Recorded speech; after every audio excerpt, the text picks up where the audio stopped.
You got all that straight? Yes. And leave right away.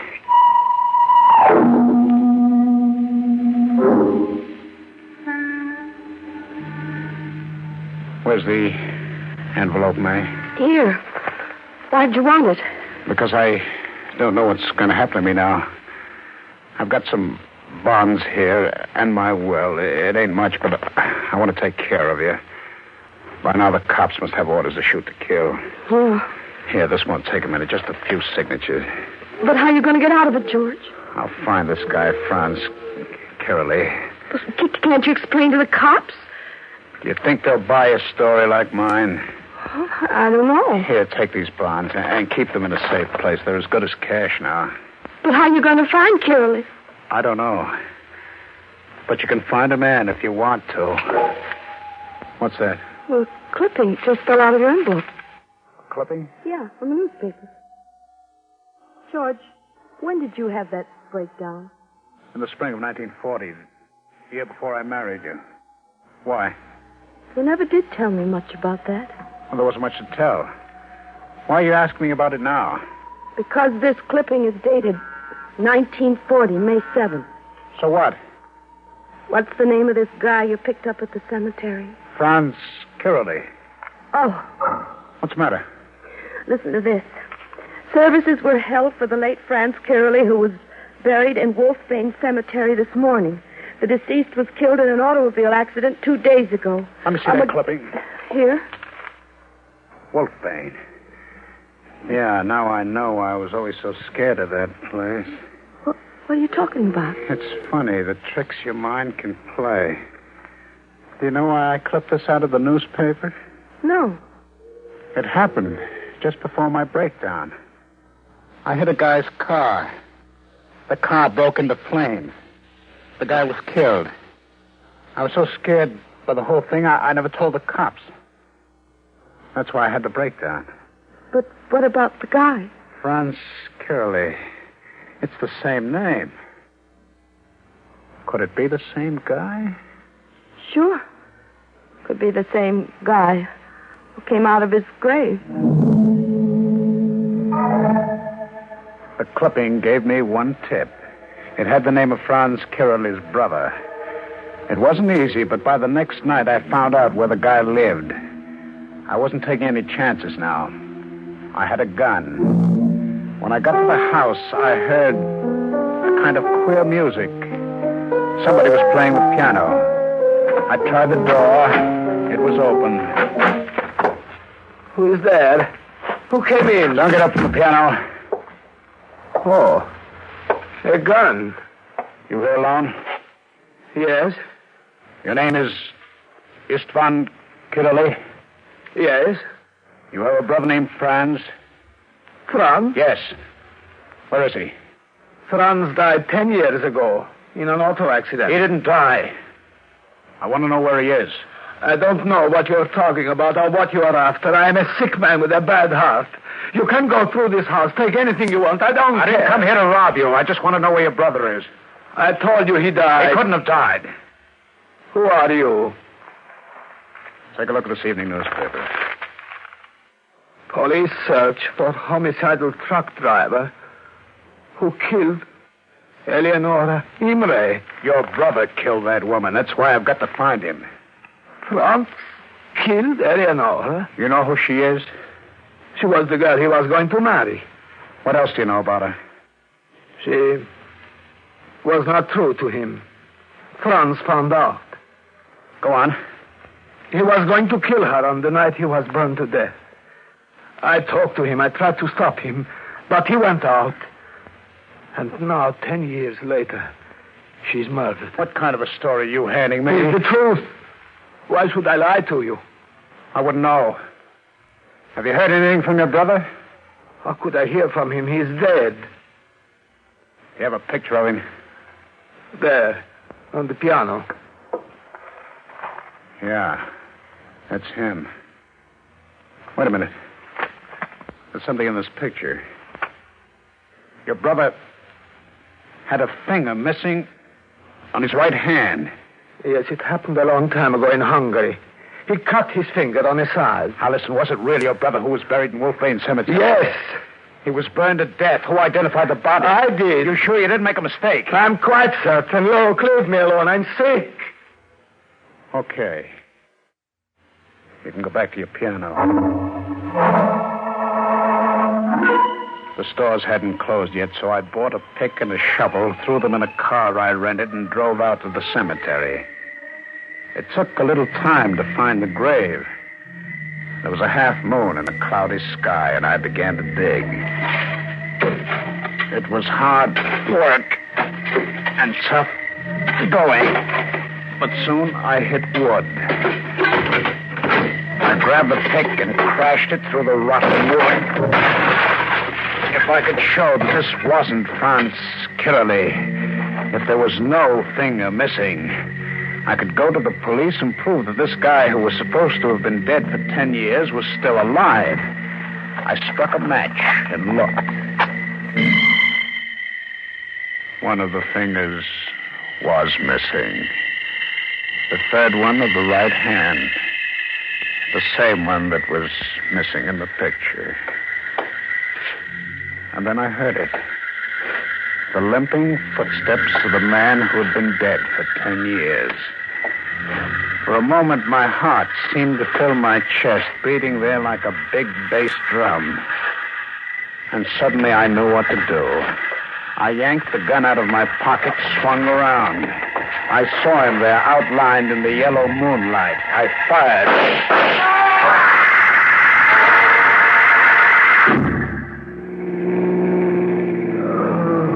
Don't move. You understand? Don't even try to move. My chest. You've been wounded. It ain't too bad. Where are you taking me? To a hospital. I won't make it. You'll make it. You've got to. I must prove you killed that Dane. Was it an accident that I picked you up in the cemetery last night?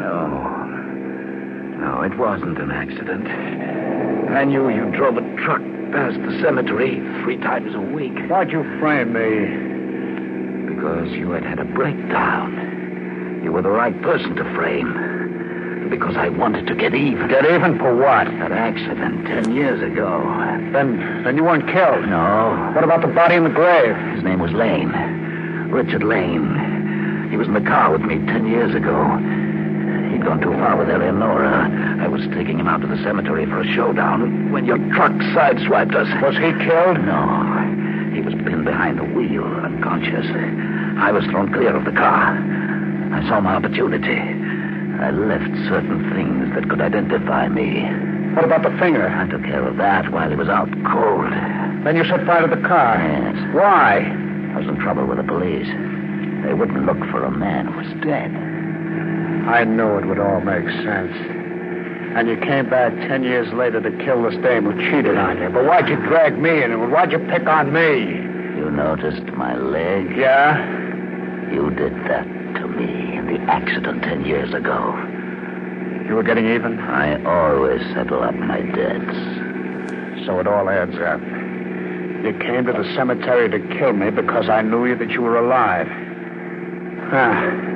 Well, your frame-up won't stick. Won't it? All I have to do is take you to the cops. I'll make you tell them what you told me. I'll be dead when we get there. Huh? Do you think I'd tell you all this? If I didn't know I was going to die. All right, even then, I'll still be able to prove it. Oh. With your brother. You saw him tonight. He knows you didn't die 10 years ago. Istvan won't say a word. He's dead. Dead? A heart attack. I should have warned him I was coming. I hadn't spoken to him for 10 years. I didn't know about his heart.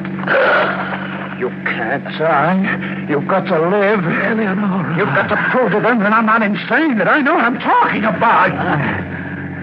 I wish I could move. Eleonora.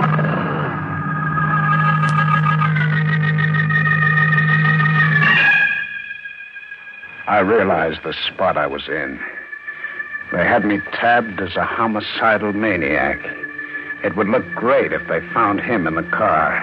It would sound great if I tried to tell them the truth. So I stopped the car and I dumped him out and hid the body behind some bushes. I kept on driving for 4 days.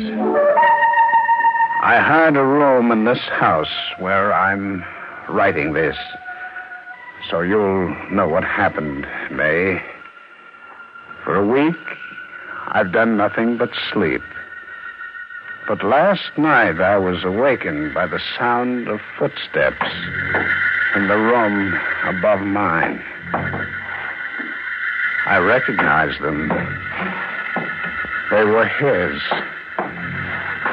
Somehow, he's come back again.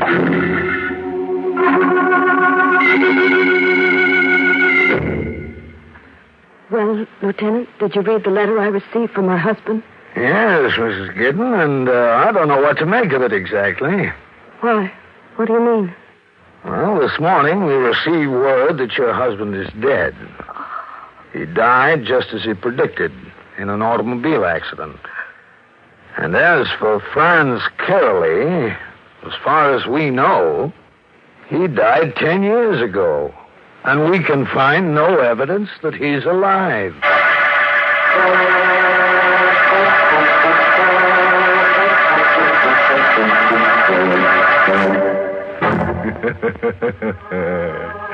I guess George finally ran out of gas. Of course, there's nothing wrong with him that couldn't have been cured by doing a valve job on his brain. George was the kind of guy who cut off his nose despite his face. He should have cut off his whole head and had no further trouble. Which brings us to the moral of our story, taken from the Roman philosopher Corpus Delicatesson, who wrote, "The one thing in the world that's easiest to get into and hardest to get out of is not marriage. It's a grave."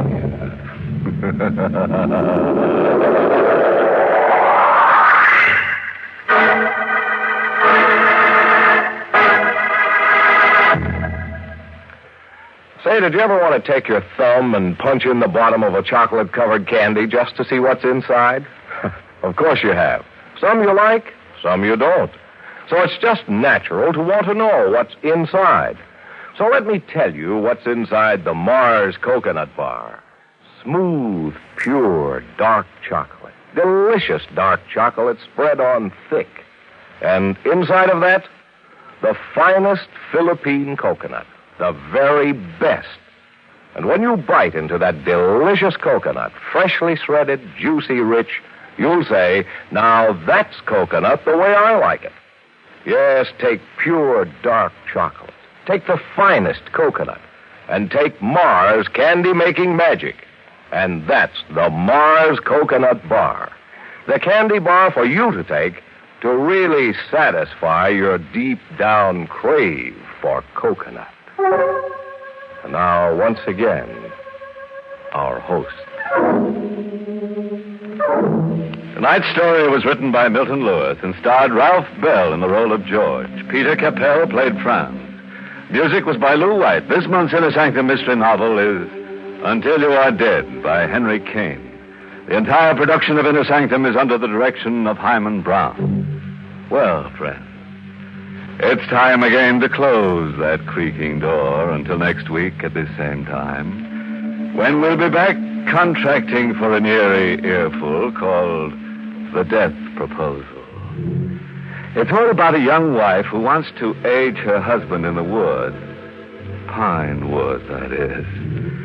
This is a tale where feelings run deep. About 6 feet. Oh, you'll be sure to listen in next week when we dig up the plot. Until then, good night. Pleasant dreams.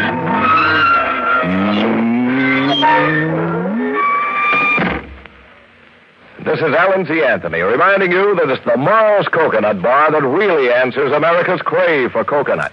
And that it's the Mars Coconut Bar that brings you Inner Sanctum. And remember to listen tomorrow night over most of these stations at 8 p.m. Eastern Time to Can You Top This? Brought to you by Snickers, another fine candy bar by Mars, where they believe that faithful quality makes faithful friends. This program came to you from New York. This is ABC, the American Broadcasting Company.